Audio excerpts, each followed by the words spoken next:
Ever wanted to use a really good PBR texture in Blender, only to find that it tiles over and over again? Well, did you know that you can significantly reduce tiling using the Mix Color node? Here's how.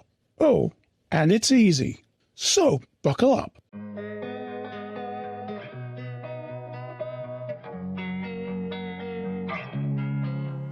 Let's start by taking a closer look at the Mix Color node in Blender. With an object selected, create a new material in the Material tab. Now, click and drag on the base color input and type Mix Color, and choose it from the list. The base color for our object is going to be a mixture of A and B. Change one or both colors.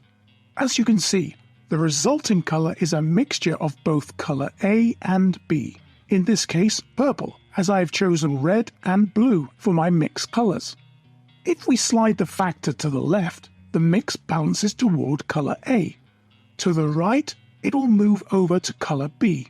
0.5 is the balance between the two. Boring. Let's spice things up a little. Click and drag on the factor input and type Noise Texture and choose it from the list. Now you'll see that the strengths of color A and B is determined by the factor from the noise pattern. If I increase the scale of the noise, the pattern becomes more concentrated.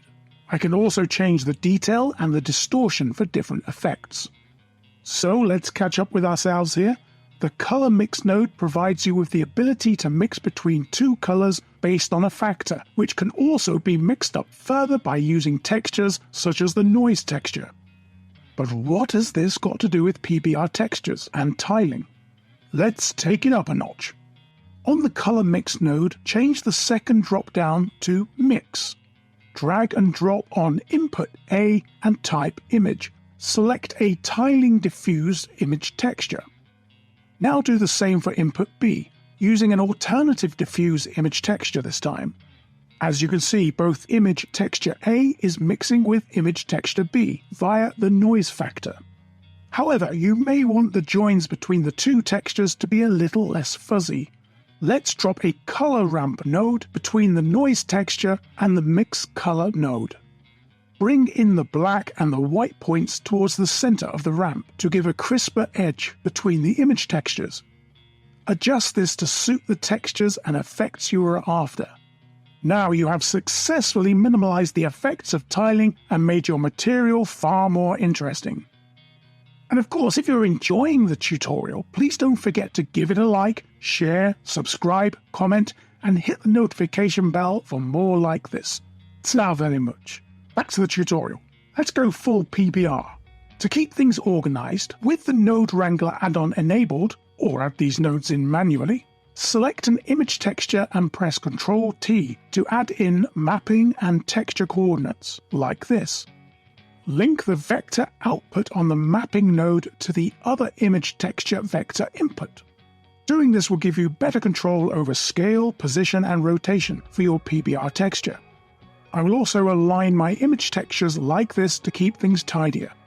Now we're going to need to repeat the two textures and color mixer for our roughness, normal, displacement, and any other PBR element. Let's keep things simple. Select the image textures and the color mix node and press Ctrl-Shift-D to duplicate them, keeping them attached to the mapping node. Do this 3 times to facilitate the other PBR image files. Now go through each image, selecting the appropriate file to create the PBR effect. Link up each color mix node to the appropriate input on the principled BSDF shader. So where's the displacement? You may need to visit Settings on the Materials tab and change Displacement to Displacement Only to see the displacement work correctly. You will also need plenty of extra geometry to get the most out of displacement. This can be done, of course, with a subdivision surface modifier. There. Told you. You now have a PBR material that has no obvious signs of tiling. Magic.